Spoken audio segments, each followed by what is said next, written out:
Hi everyone, welcome back to Kofi Connect.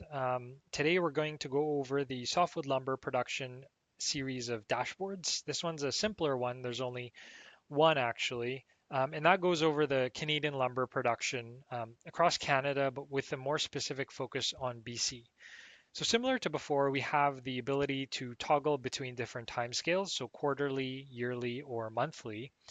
And here on the top as well, we actually have what we found was a useful card showing the different regions that we have available and the year-to-date volume production of lumber.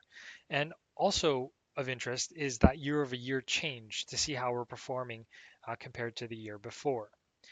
On the origin toggle, we have different regions or geographies that we've broken it down to. Again, this is more with a specific focus on BC.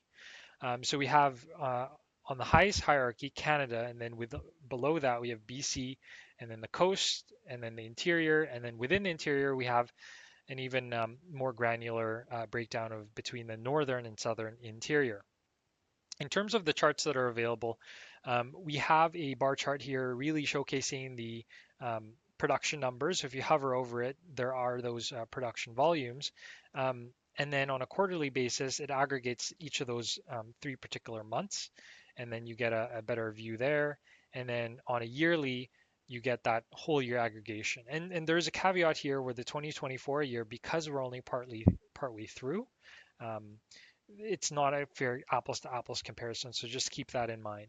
On the right here, we have another way to display the data, and then you have that year over year comparison again. I think of what people will find interesting is this table here below where it breaks down the species of interest, um, it breaks down the specific species of interest. So, for example, for non-SPF, we have all these different other species in terms of lumber production, and then we also have SPF. I think that's what people usually are more interested in.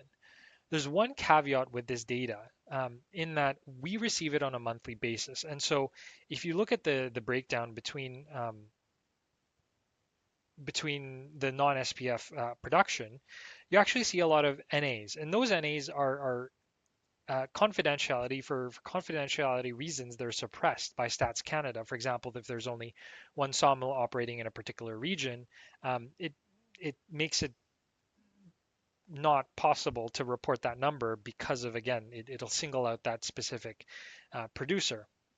And so once you go on a quarterly basis, you'll see these numbers that show up in red. And what that essentially means is that you should be careful.